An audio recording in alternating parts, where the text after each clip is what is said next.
Bienvenidos, hoy estamos con uno de los principales expertos mundiales del movimiento conservador y lo que se llama el radicalismo de derecha en los Estados Unidos, el profesor George Hawley.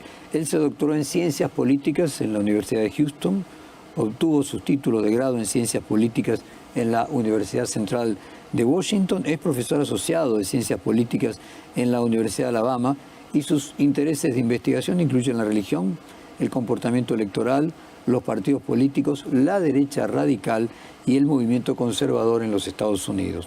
Es autor de 7 libros, entre ellos La mayoría moderada, Críticos de la derecha del conservadurismo norteamericano, El conservadurismo en una América dividida, la derecha y la política de identidad. Otro es La extrema derecha, lo que todo el mundo debería saber y cómo entender la extrema derecha. Escribe además de libros, artículos para varios medios de comunicación y comenzamos el reportaje así. George, ¿usted ve alguna diferencia esencial entre la primera presidencia de Trump y lo que va de esta segunda? Sí, veo algunas diferencias bastante claras, aunque el segundo mandato es todavía muy joven, obviamente. Una distinción clave es que en la primera administración, Trump estaba trabajando en gran medida en el contexto de un partido republicano que todavía estaba comprometido con su agenda más tradicional. Es decir, Trump subcontrató en gran medida su agenda de política interna a los líderes republicanos del Congreso, como Paul Ryan y Mitch McConnell, que en gran medida persiguieron el mismo tipo de agenda que habrían querido si cualquier republicano hubiera ganado. Del mismo modo, su gabinete estaba lleno de republicanos más tradicionales. Esta vez, Trump parece tener una mano mucho más libre para dominar el partido republicano y perseguir lo que sea en su propia agenda específica, sin tener tanta resistencia interna dentro del partido. En los últimos 8 años, ha remodelado el partido republicano a su imagen y semejanza. Ahora está lleno de leales a Trump, al menos entre las personas que tienen alguna influencia significativa. ¿Qué piensa de este regreso de una especie de geopolítica imperialista donde Estados Unidos tiene intenciones, o Trump tiene intenciones de hacerse de Groenlandia, de Canadá, convertirla en un estado interno norteamericano, el cambio del nombre del Golfo de México por el Golfo de América, o por ejemplo sus intereses de recuperar el canal de Panamá?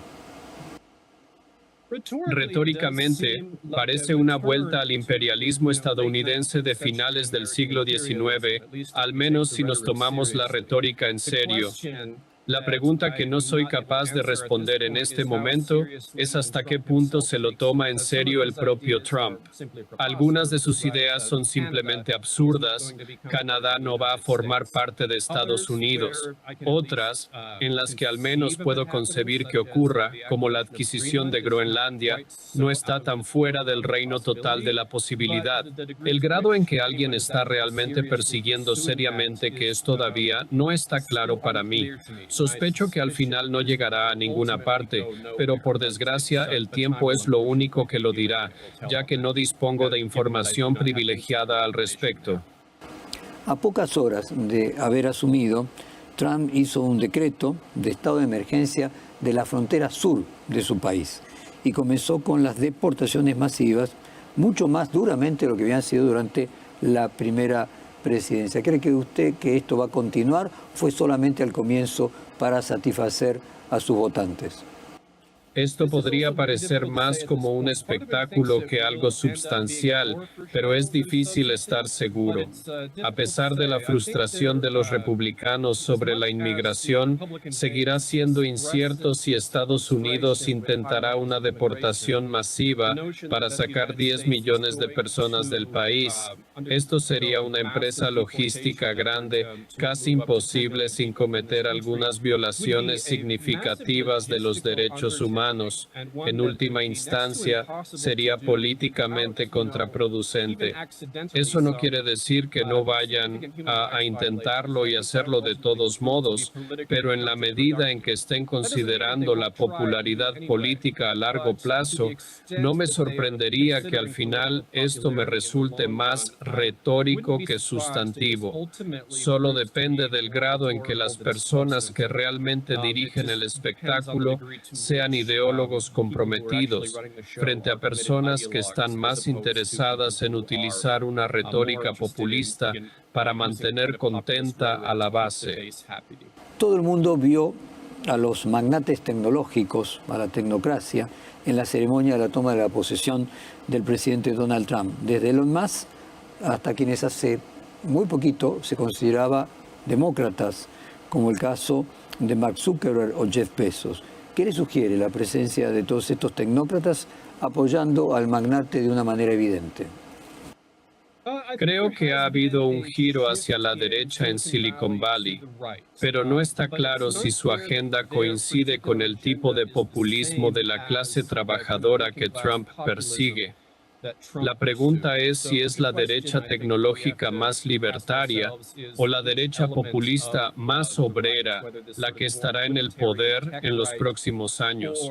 Creo que este es definitivamente un fenómeno real de Silicon Valley, que anteriormente había sido considerablemente más progresista, ahora parece estar cambiando a la derecha, ya sea simplemente porque quieren tener influencia sobre la administración o representa un movimiento ideológico genuino, no está claro.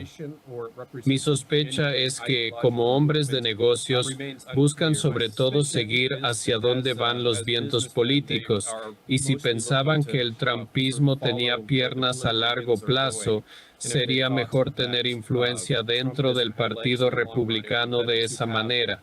Así que no me sorprendería si en una especie de Estados Unidos post-Trump viéramos algunos cambios de vuelta.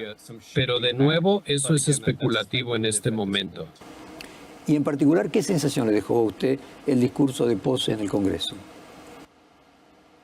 Fue en gran parte lo previsible. Tenía que abordar sus temas recurrentes. No obstante, con Trump, la retórica y la sustancia no siempre se corresponden. Entonces, cada vez tomo menos en cuenta lo que dice en discursos como este, en lo que respecta a predecir las políticas reales cuando se implementen, si es que alguna vez lo hacen. En ese discurso, Trump dijo: para liberar nuestra economía he ordenado que cada nueva regulación se elimine, por cada nueva regulación se eliminen 10 antiguas. ¿Ve allí alguna contradicción entre la imposición de aranceles por un lado y los principios clásicos del liberalismo económico? Sí, esto resalta contradicciones en el Partido Republicano moderno bajo Trump. El comentario sobre eliminar una regulación por cada nueva es una perspectiva antigua y estándar republicana. Pero este nuevo enfoque de estar a favor de los aranceles es definitivamente una ruptura. El Partido Republicano ha estado siempre en el lado del libre comercio desde Eisenhower. Y para Trump, hacer del proteccionismo parte clave de su agenda es una ruptura importante con la historia del partido. Aún está por verse si lo mantendrá si la economía reacciona negativamente. Pero en los últimos 40 años, esta ha sido una de las pocas áreas en las que Trump ha sido coherente, en que incluso volviendo a los años 80, tenía una clara inclinación proteccionista. Así que este podría ser uno de los pocos temas en los que Trump es un verdadero creyente genuino en esta agenda política en particular. Veremos hasta qué punto se mantiene firme en los próximos meses. Trump también dijo, y a leer textualmente: puse fin a toda censura gubernamental, restablecí la libertad de expresión en los Estados Unidos. Sin embargo, la relación del presidente con la prensa es bastante complicada. La oficina de prensa del presidente anunció la semana pasada que comenzará a seleccionar a dedo las organizaciones de noticias que cubran los eventos de Trump. Por ejemplo, eliminó la agencia Reuters, la principal agencia en lengua inglesa del mundo, y agregó medios aduladores como The Blaze o Newsmax. ¿Cómo interpreta la sociedad norteamericana estos actos discrecionales?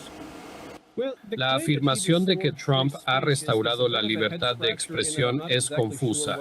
No sé a qué políticas se refiere. Tal vez se pueda argumentar que su movimiento ha restablecido una especie de norma hacia la libertad de expresión que se creía ausente.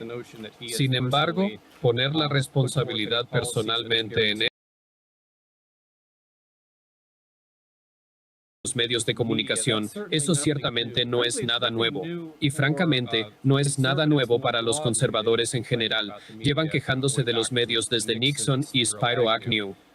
El grado en que Trump está dispuesto a cerrar el paso a las voces de los medios, a los periodistas que él considera antagónicos a su agenda, es, diría, un fenómeno nuevo y una ruptura con los precedentes.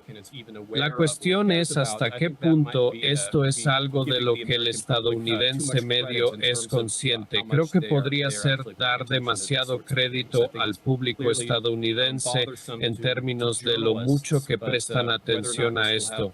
Es molesto para los periodistas, pero si esto tendrá consecuencias importantes en el electorado, me parece menos probable. ¿Y qué reflexión, George, hace usted respecto a la invocación continua que hace el presidente Donald Trump de la revolución del sentido común, según sus textuales palabras? Y si esta se está esparciendo por el mundo y se ha convertido en una especie de mantra que repiten otros líderes similares. Yo estaría de acuerdo con eso, aunque diría que todos los políticos declaran que sus posiciones son de sentido común. Así que, en este sentido, probablemente me tomaría esa afirmación con un grano de sal y no le daría demasiada importancia. Nadie va a decir, sea cual sea su programa, que no es de sentido común, al menos nadie que se dedique a la política práctica en una sociedad democrática. Así que diría que es una afirmación cuestionable, pero no inusual. Pero podríamos decir que el sentido común es una simplificación porque los problemas que resuelve un presidente como la economía son muchísimo más complejos que simplemente la utilización del sentido común. Sí, especialmente si gestionas una economía compleja como la estadounidense. El simple sentido común básico puede ser insuficiente, como estamos viendo. Un elemento claro y diferencial entre la primera y la segunda presidencia de Donald Trump es la incorporación estelar de Elon Musk como asesor especial, sin ser funcionario, para la regulación del Estado. ¿Qué piensa usted de la figura de Elon Musk, del control de gran parte del Poder Ejecutivo bajo los auspicios del llamado Departamento de Eficiencia Gubernamental que él recibió? Sí, se trata de un fenómeno muy interesante y difícil de entender.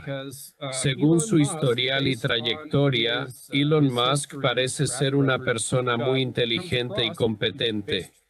Sin embargo, esto no se refleja en el Departamento de Eficiencia Gubernamental, que parece ser bastante errático y no aborda las cosas de manera sistemática, sin considerar compensaciones entre opciones políticas.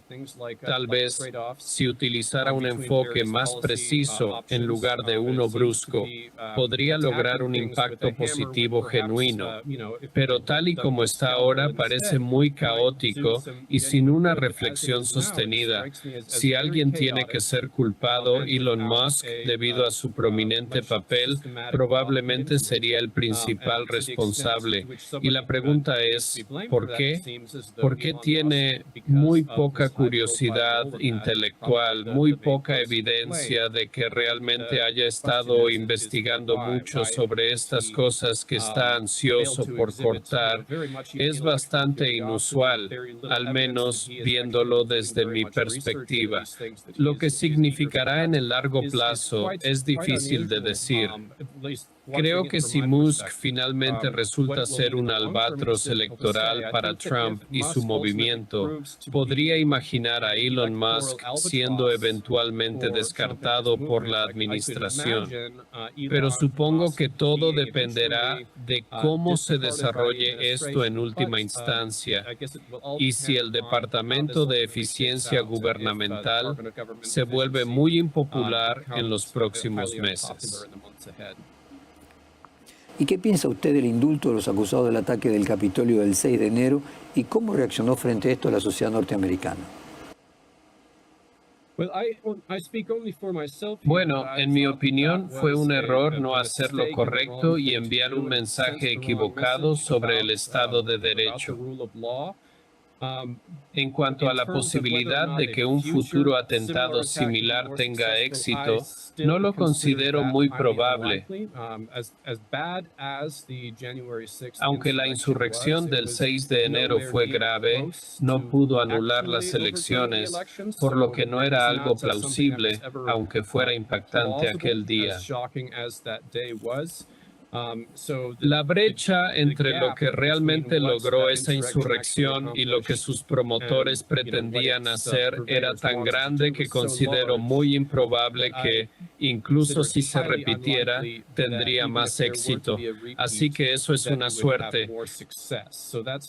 Sin embargo, creo que es un problema que la noción del Estado de Derecho haya sido socavada tan claramente al ofrecer esos indultos generales ante un comportamiento ilegal.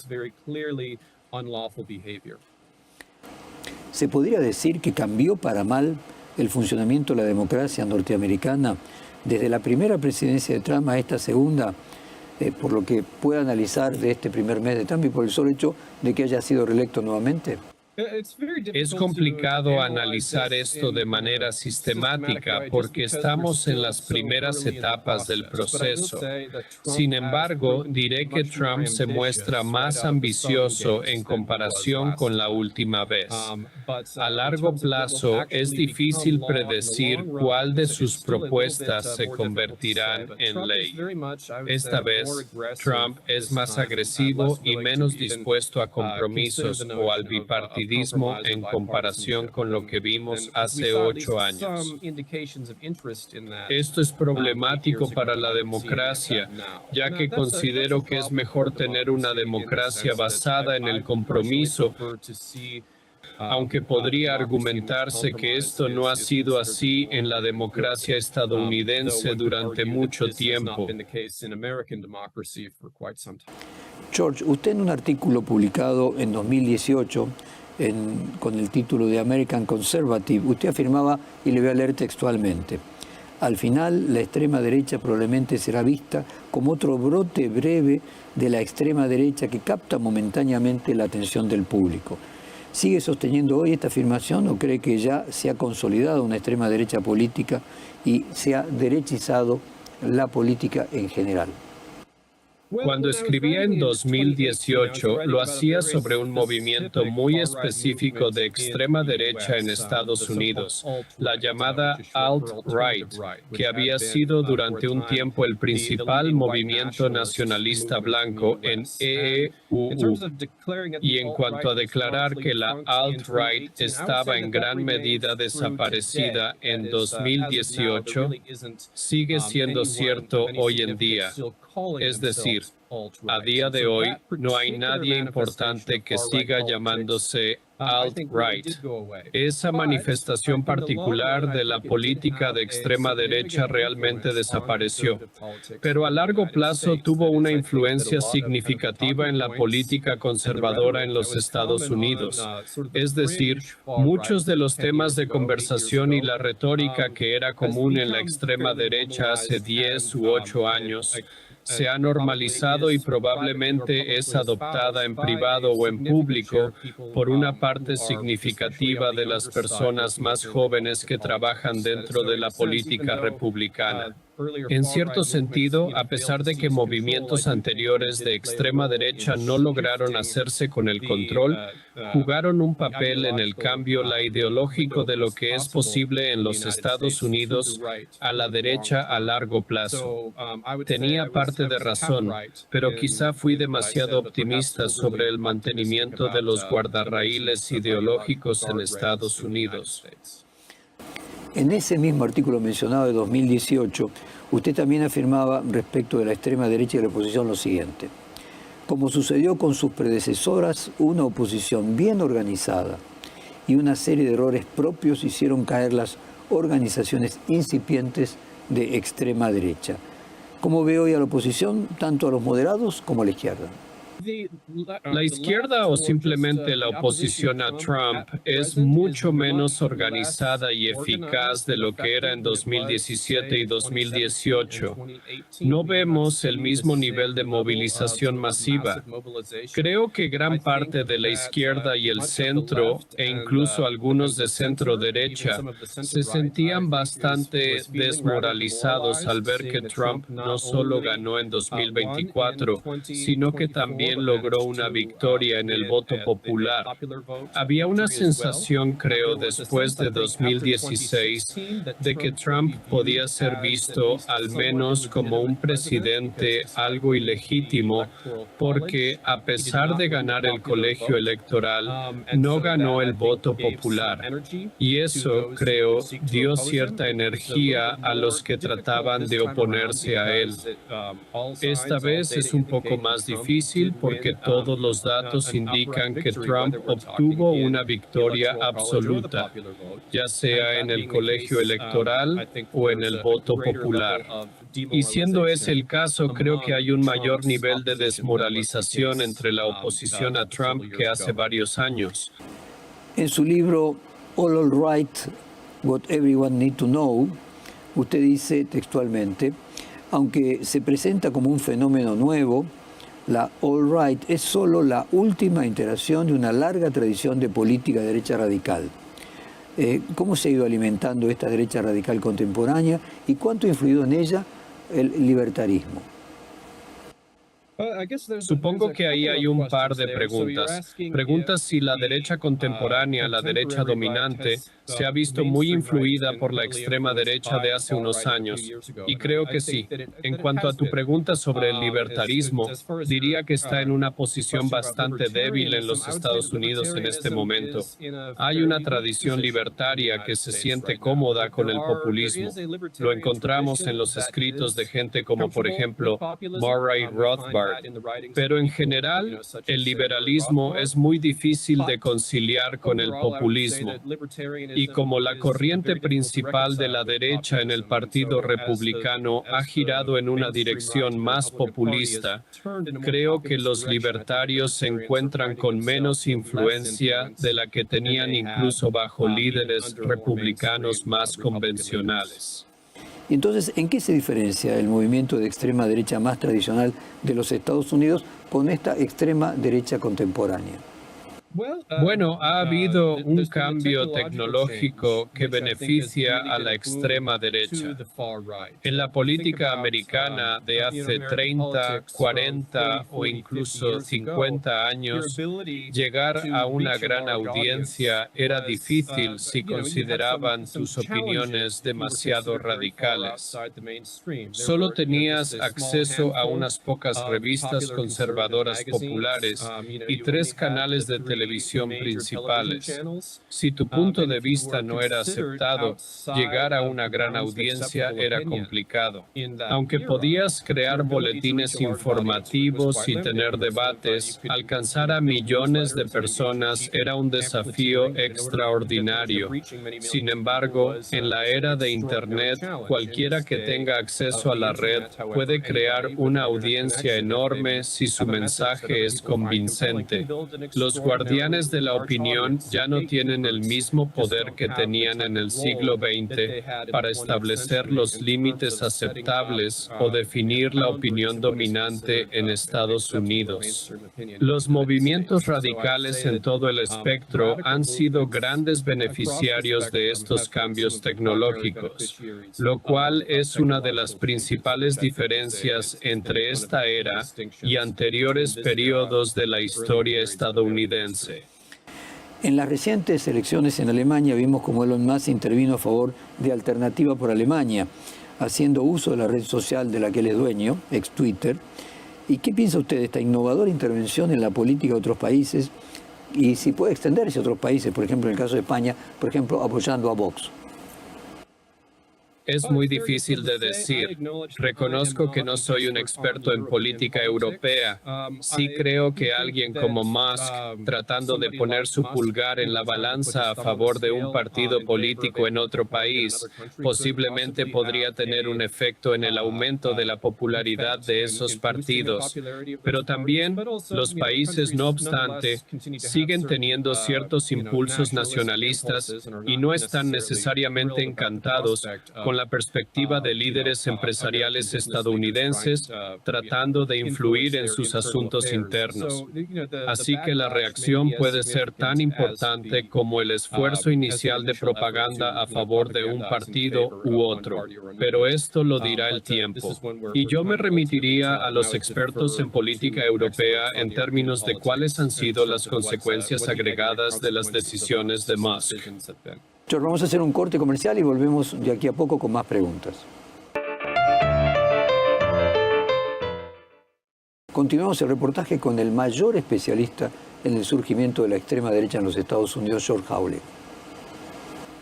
Los votantes de extrema derecha contemporánea tienen características como ser joven, varón, conocedor de la tecnología, obsesionado con la provocación, con el troleo, amorfo, predominantemente en línea y mayormente anónimo.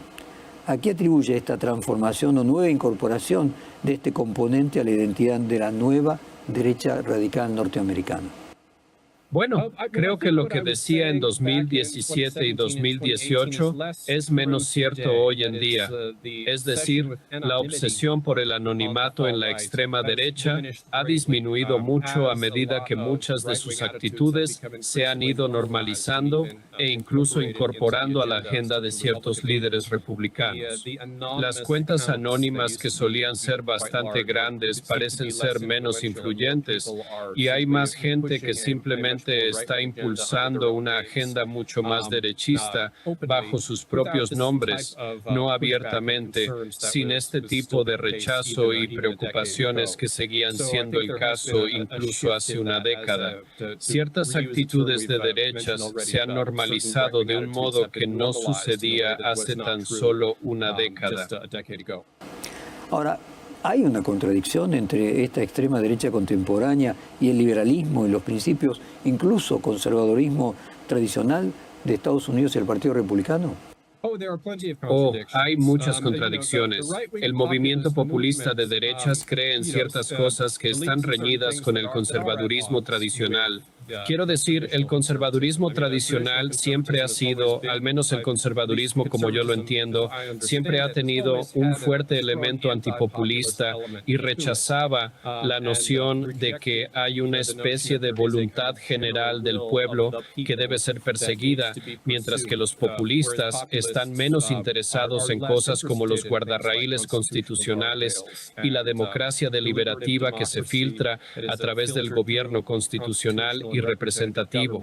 El populista es más propenso a decir, tengo al pueblo detrás de mí y esta es mi agenda, y cualquiera que se oponga es un enemigo del pueblo. Y esa es una perspectiva que no puede reconciliarse, en mi opinión, con una comprensión más tradicionalista del conservadurismo.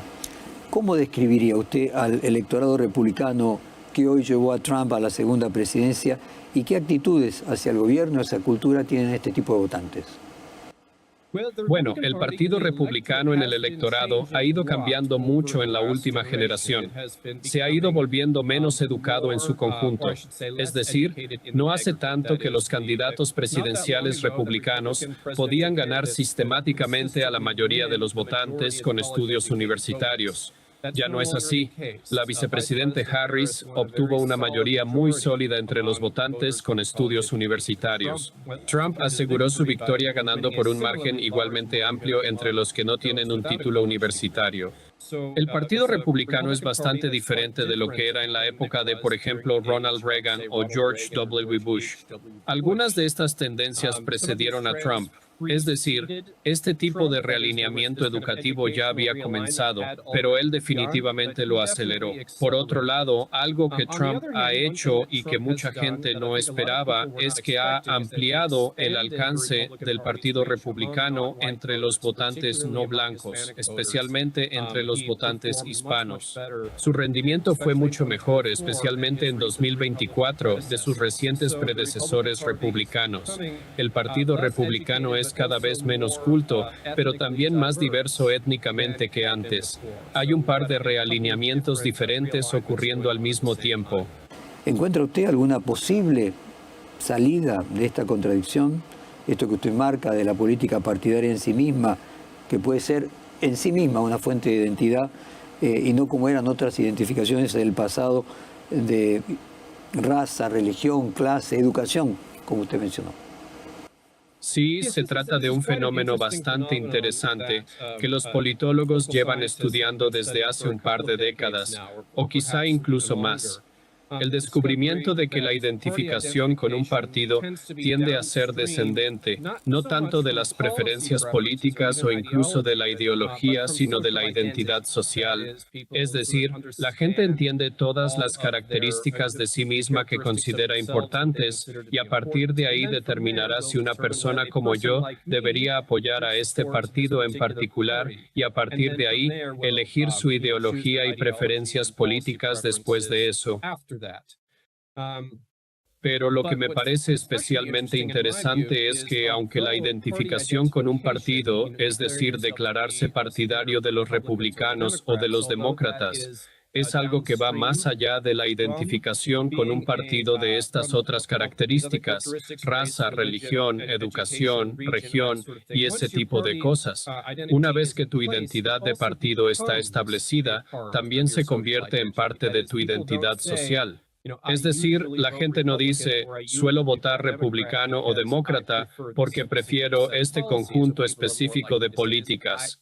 Lo que la gente suele decir es, soy republicano o demócrata, y esto es una parte importante de su sentido de sí mismos. Y esto puede hacer que las emociones en torno a las elecciones sean muy altas, incluso entre personas que tienen niveles asombrosos de ignorancia política. Es decir, no tienen ninguna restricción ideológica real ni fuertes preferencias políticas, pero muy apasionadamente arraigan a su partido político en el mismo sentido en que la gente se arraiga a su equipo de fútbol favorito y tendrán reacciones emocionales muy fuertes al éxito o fracaso de ese equipo, incluso si ni siquiera entienden el grado en que los resultados de las elecciones tienen alguna influencia en su vida cotidiana. ¿Y cómo se explica que si la conclusión de que pocos votantes republicanos están interesados en el conservadurismo clásico que representa el partido, igualmente voten por este partido? Se puede decir que hay al mismo tiempo una antipatía por los partidarios del oponente y a la vez una frustración hacia el propio partido y de alguna manera por esto Trump representaría un outsider. En la política de Estados Unidos se observa un crecimiento del llamado partidismo negativo. Por un lado, la gente no necesariamente quiere a sus propios partidos políticos y a menudo se siente frustrada con ellos, pero al mismo tiempo también odia absolutamente a la oposición. Así que, aunque no estén contentos con su partido, ven al otro bando como gente fundamentalmente mala a la que hay que derrotar. Y por esa razón, seguirán votando a un partido, aunque no sientan un gran entusiasmo por él. Y creo que cierto grado de frustración con el Partido Republicano fue una de las razones por las que Trump pudo hacerse del partido con relativa facilidad. No es que la gente que estaba frustrada con el Partido Republicano fuera a convertirse en demócrata, pero no tuvieron ningún problema en entregar el liderazgo del Partido Republicano a alguien que era un outsider percibido. No había lealtad a largo plazo a las generaciones anteriores de líderes republicanos. ¿Hay alguna cuestión del ámbito de la psicología con la que podríamos explicar este tipo de personas que aman a su partido, creen que representan bien a sus intereses cuando en realidad no han leído ni siquiera las plataformas y no entienden lo que están representando, odian a la oposición y que este mismo sentimiento de odio a lo otro alcance para mantenerlos unidos? A la gente no le gusta la disonancia cognitiva, ¿verdad? No les gusta sentir que algunas de sus actitudes son contradictorias. Si te encuentras frustrado con tu partido político, pero también sientes la necesidad de querer ser un jugador de equipo porque, de nuevo, tu partido es parte de tu identidad social y quieres ser visto como parte de tu equipo, necesitas crear algún tipo de justificación mental de por qué sigues expresando una lealtad tan fuerte a tu partido político. Y una forma de hacerlo es decir, bueno, no amo a mi partido, pero el otro lado es tan malo, tan peligroso, tan problemático, que seguiré marcando esta casilla concreta en cada elección, porque hacer lo contrario supondría un riesgo de desastre. En cierto sentido, esta polarización negativa, este partidismo negativo y esta hostilidad hacia el otro partido pueden ser un reflejo de la frustración que la gente tiene con sus actuales líderes dentro de su propio partido. Puede proporcionarles una justificación para seguir apoyando siempre al mismo partido, aunque no estén necesariamente contentos con los resultados. A ver, George, si la hostilidad hacia grupos externos es más importante para la identificación de un partido que el apoyo a las políticas particulares de ese partido, ¿cómo explica usted la batalla cultural en la que podemos verificar que, pasado de las redes sociales a medidas políticas reales en materia, por ejemplo, de ciertos derechos que imaginábamos que nunca se iban a volver hacia atrás, como en el caso de los Estados Unidos, el aborto, cuando la Corte Suprema de Justicia hace solo 2 años revocó la protección nacional del aborto? Estos compromisos partidistas no son inamovibles. La gente cambia si considera que su partido va en una dirección que rechaza. El Partido Republicano, en las elecciones de mitad de mandato de los años 22, podría haber perdido apoyo debido a la anulación del caso Roe contra Wade, que reconocía el aborto como un derecho constitucional. Pero la cantidad de cambios significativos que vimos en el electorado ha sido relativamente menor. Como vimos, por muy impopular que fuera esa decisión, no impidió que al Partido Republicano le fuera extraordinariamente bien en términos relativos en 24 años. Así que sí, impulsar políticas que son impopulares puede llevar a cambios y a que la gente abandone su anterior elección de voto. Pero sigue sin ser la norma. La mayoría de la gente va a ser bastante constante a lo largo del tiempo en términos de a quién, a qué partido va a votar. Me gustaría su explicación sobre por qué cree que los políticos moderados y de centro se han prácticamente extinguido. Creo que en parte tiene que ver con la democratización de los partidos políticos a lo largo de varias décadas. Las élites de los partidos parecen tener menos control sobre la selección de candidatos, lo que significa que los votantes de las primarias tienen más poder para determinar las trayectorias ideológicas de los partidos a largo plazo. Y porque los votantes de las primarias tienden a ser más extremistas ideológicamente que el partido en el electorado o que todos los votantes en el electorado, debería decir, o las élites del partido que solo piensan en ganar las próximas elecciones. Creo que ese es un fenómeno que ha estado empujando a los partidos en una dirección ideológicamente más extrema.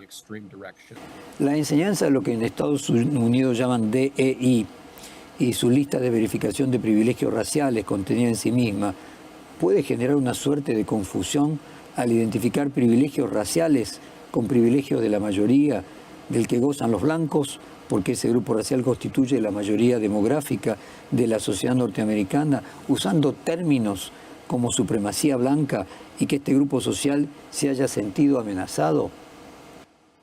La pregunta es sobre la situación de la supremacía blanca dentro del Partido Republicano.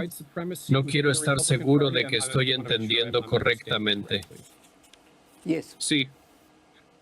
Yo diría que la extrema derecha todavía contiene un elemento racista muy significativo, pero diría que la extrema derecha está un poco más apagada en términos de supremacía blanca abierta en comparación con la llamada alt-right de 2017.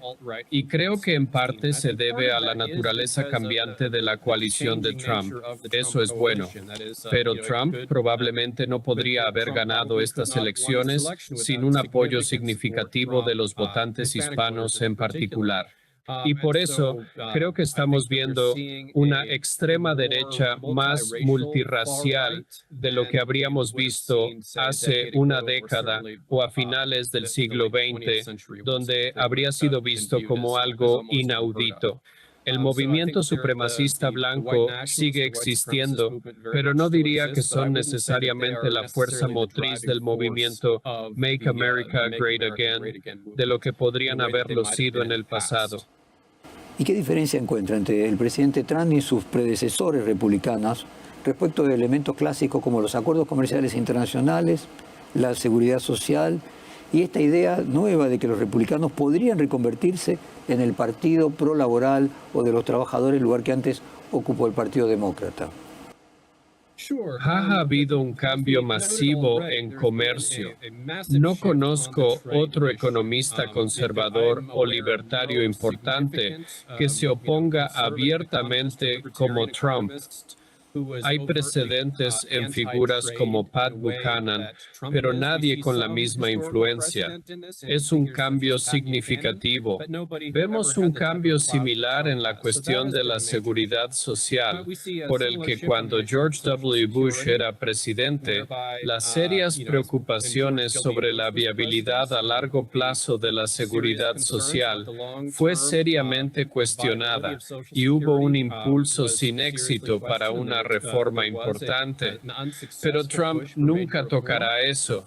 Al menos mi predicción es que no tocará estos programas de derechos masivamente populares.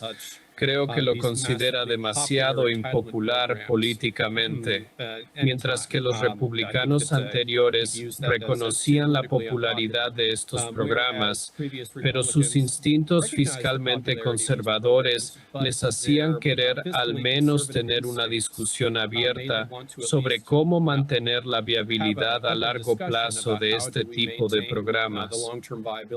Al tratar cuestiones sobre la deuda nacional o intentar mantener los impuestos razonablemente bajos, Trump, creo, no va a tocar eso en absoluto. Y no creo que la gente asociada a Trump esté interesada en esta cuestión. Los sindicatos son otra cuestión. Es interesante.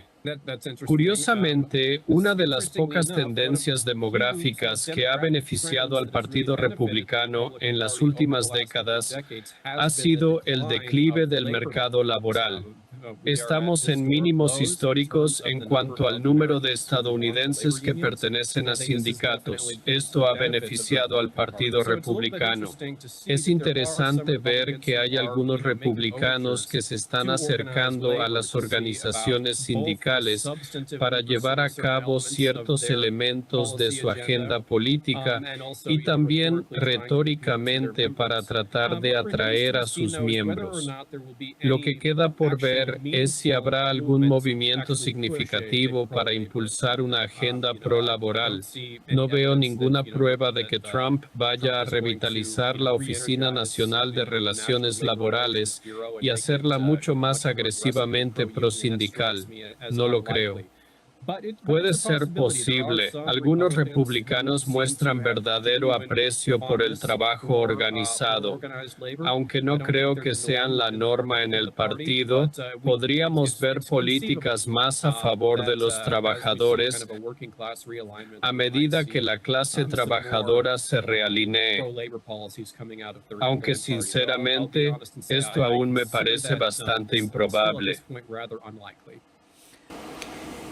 Y por último, George, ¿qué conclusión le lleva estos malos resultados iniciales que viene teniendo la economía de Trump como amenaza de recesión, idas y vueltas con el tema de las tarifas, ¿cree que puede consumir la popularidad más rápidamente que en otro momento?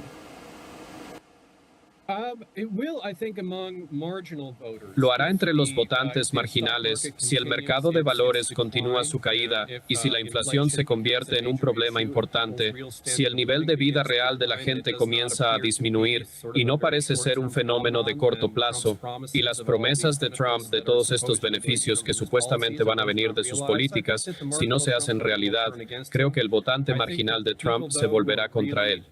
Sin embargo, considero que los verdaderos creyentes y entusiastas seguidores de Trump permanecerán leales hasta el final de su mandato. Siempre encontrarán alguna excusa para justificar que las consecuencias económicas negativas de sus políticas no fueron realmente responsabilidad suya. Aunque no me sorprendería que su índice de aprobación sufra un duro golpe si Estados Unidos atraviesa una recesión el próximo año.